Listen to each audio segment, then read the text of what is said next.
സ്ഥാനത്തേക്കാൾ മുന്നിലാണ്. സംസ്ഥാന ചലച്ചിത്ര നയ രൂപീകരണത്തിലൂടെ കൾച്ചറൽ ഗവേണൻസിലും കേരളം മറ്റ് സംസ്ഥാനങ്ങൾക്ക് മാതൃകയാകും എന്ന് ഞാൻ പ്രതീക്ഷിക്കുന്നു.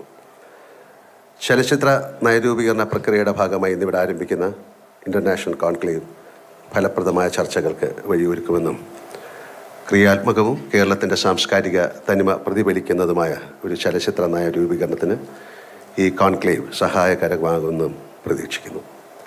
നല്ല സിനിമ നല്ല നാളെ ജനാധിപത്യത്തിലൂന്നി പങ്കാളിത്തത്തോടെ രൂപീകരിക്കുന്ന കേരള ചലച്ചിത്ര നയ രൂപീകരണ കോൺക്ലേവിന് എൻ്റെ എല്ലാ ആശംസകളും നേരുന്നതിനോടൊപ്പം ഈ സംരംഭത്തിന് മുൻകൈയെടുത്ത കേരള സർക്കാരിനോടും എൻ്റെ നന്ദി ഒരിക്കൽ കൂടി അറിയിച്ചുകൊണ്ട് നിർത്തട്ടെ.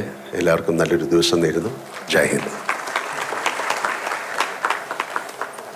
നടക്കുന്നത് പുതിയ സിനിമ നയരൂപീകരണത്തോട് മുന്നോടിയായിട്ടുള്ള വിശദമായ ചർച്ച ലക്ഷ്യം ഇട്ടുകൊണ്ടാണ് സർക്കാർ ഇങ്ങനെ ഒരു കോൺക്ലേവ് സംഘടിപ്പിക്കുന്നത്. മുഖ്യമന്ത്രി പിണറായി വിജയൻ, സിനിമാ മന്ത്രി സജി ചെറിയാൻ, സ്പീക്കർ എൻ ഷംസീർ, ദിവ്യ തുടങ്ങിയവർ എല്ലാവരും ഈ പരിപാടിയിൽ പങ്കെടുക്കുന്നുണ്ട്. മണിരത്നം, സുഹാസിനി മണിരത്നം അടക്കമുള്ള ആളുകൾ ഈ ചടങ്ങിന്റെ ഭാഗമാകുന്നു, ഈ കോൺക്ലേവിന്റെ ഭാഗമാകുന്നു. ഒപ്പം തന്നെ വിദേശത്തു നിന്നുള്ള സിനിമാ പ്രതിനിധികൾ കൂടി ഈ കോൺക്ലേവിൽ പങ്കെടുക്കുന്നുണ്ട്. മോഹൻലാലിനുള്ള ഒരു ആദരം സമർപ്പിക്കുകയാണ് മുഖ്യമന്ത്രി പിണറായി വിജയൻ.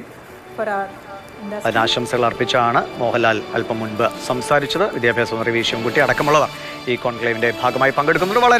വളരെ ക്രിയാത്മകമായ പോസിറ്റീവായിട്ടുള്ള ഒരു ചർച്ച നടക്കുകയും അതിനനുസരിച്ചുള്ള ഒരു സിനിമാ നയരൂപീകരണം നമുക്കറിയാം. കഴിഞ്ഞ കുറേ കാലത്തിനിടയ്ക്ക് മലയാള സിനിമയിൽ കേട്ടിട്ടുള്ള വിവാദങ്ങൾ ഉണ്ടായിട്ടുള്ള സംഭവങ്ങൾ, ഹേമ കമ്മിറ്റി റിപ്പോർട്ട്, അങ്ങനെ ഒരുപാട് വിവാദ വിഷയങ്ങളുണ്ട്.